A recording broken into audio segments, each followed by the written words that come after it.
विषय आपके सामने लेकर के आया हूं जिस पर आपको सबको विचार करने की आवश्यकता है। एक परिवार के नहीं रहने से या पूरा परिवार खत्म हो जाने से आखिर होता क्या है। मैं आज बात करने जा रहा हूं टाटा ग्रुप की। आज डायरेक्टली टाटा ग्रुप में जिन्होंने टाटा को खड़ा किया था, इस अंपायर को खड़ा किया था, उस परिवार का मोटे तौर पर अब कोई व्यक्ति नहीं है। नोएल टाटा एक आखिरी अ, समझिए एक दीपक हैं, और वो भी डायरेक्ट नहीं है, स्टेप ब्रदर हैं रतन टाटा के। लेकिन चलिए उसे आप मान सकते हैं कि वो एक पीढ़ी है, और एक दो अ, अ, महिला वर्ग में एक दो लड़की है जो अभी उस पोजीशन पे नहीं है, उसको दुनिया जानती नहीं है। टाटा साम्राज्य जो 125 साल से भी पुराना कह लीजिए, उस साम्राज्य के क्या बिखरने का वक्त आ गया है? क्या बिखर जाएगा या नहीं? नहीं बिखरेगा, बल्कि और तेजी से कंसोलिडेट होगा और आगे बढ़ेगा। टाटा ने जो संस्कार इनबिल्ट किए हैं अपनी कंपनी के अंदर में, वो संस्कार इस कंपनी को आगे बढ़ाता रहेगा। नमक से लेकर के सेमीकंडक्टर तक, और छोटे-छोटे आपके दिन प्रतिदिन के सामानों से लेकर के ट्रक तक, कंप्यूटर साइंस तक, सॉफ्टवेयर तक, सब में टाटा की दखल-अंदाजी है। वो साम्राज्य क्या बिखरने के कगार पर है? ऐसा लगता नहीं है। लेकिन ये बात सही है कि परेशानी टाटा में बढ़ गई है, और बहुत सारे लोगों की नजर अभी टाटा पर पड़ी हुई है। अभी सबसे इंपॉर्टेंट पहलू पर आज मैं आना चाहूंगा। अभी टाटा ने दो बड़े फैसले लिए हैं। पहला जो फैसला था जिसके ऊपर डिस्प्यूट होना था, वो डिस्प्यूट भी लगता है अब खत्म हो जाएगा, उसको बाईपास कर दिया गया। टाटा ट्रस्ट और टाटा सन्स के बीच में एक डिस्प्यूट हुआ, और टाटा ट्रस्ट के बीच में आपस में ही डिस्प्यूट हो गया। दो ट्रस्टी एक तरफ और चार ट्रस्टी एक तरफ। नोएल टाटा श्रीनिवासन एक तरफ और मेहली मिस्त्री का ग्रुप एक तरफ। मेहली मिस्त्री सापोरजी पालोनजी ग्रुप से आते हैं। एक इंपॉर्टेंट बात आपको जाननी चाहिए कि टाटा सन्स में, जिस टाटा सन्स की 66% हिस्सेदारी टाटा ट्रस्ट के पास है, वो टाटा उस टाटा सन्स में 18% से अधिक हिस्सेदारी, जो सबसे बड़ा लार्जेस्ट शेयर होल्डर है टाटा सन्स में, वो है सापूरजी पालोनजी ग्रुप, जिसके चेयरमैन हुआ करते थे टाटा सन्स के, आपको याद होगा मिस्त्री साहब, वो अब गुजर गए, साइरस मिस्त्री। एक रोड एक्सीडेंट में उनकी मौत हो गई।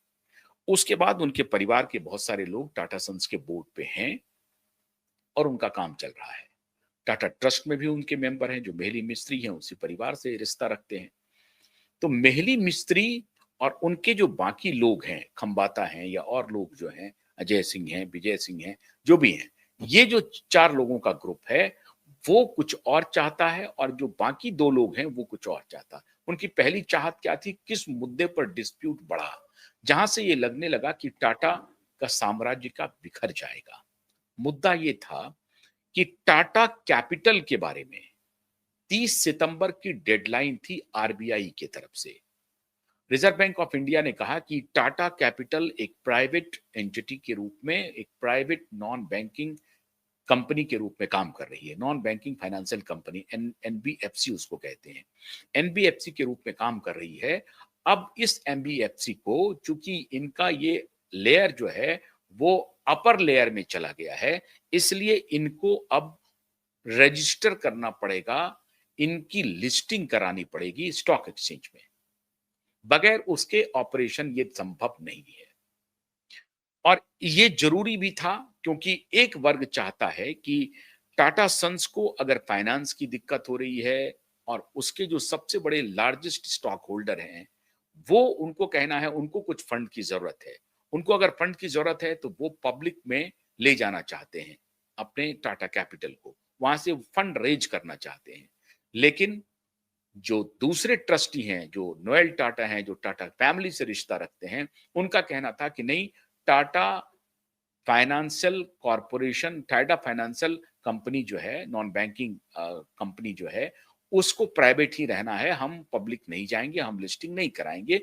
उसका कारण ये है कि बहुत सारे रेगुलेटरीज़ को आपको ध्यान में रखना पड़ता है और उन रेगुलेशंस को मानने के लिए बहुत सारे काम आपको करने पड़ेंगे और फिर under the vigilance of government हो जाएँगे हमेशा।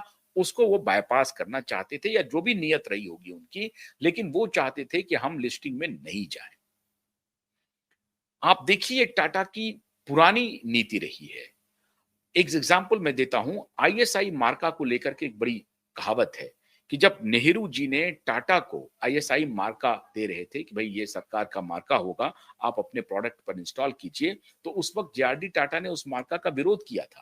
उन्होंने कहा कि भाई सरकार हमको क्यों अपना मार्का दे करके कहना चाहती है कि नहीं, ये मार्का नहीं रहेगा, इसका अप्रूवल नहीं होगा तो आपका प्रोडक्ट नहीं बिकेगा। Tata itself is a brand, Tata की अपनी साख है मार्केट में, हम अपने ब्रांड से, हम अपने इससे समझौता नहीं कर सकते, इसलिए आपका सर्टिफिकेट मुझे नहीं चाहिए। इस पर विवाद हुआ था आईएसआई मार्का को लेकर के।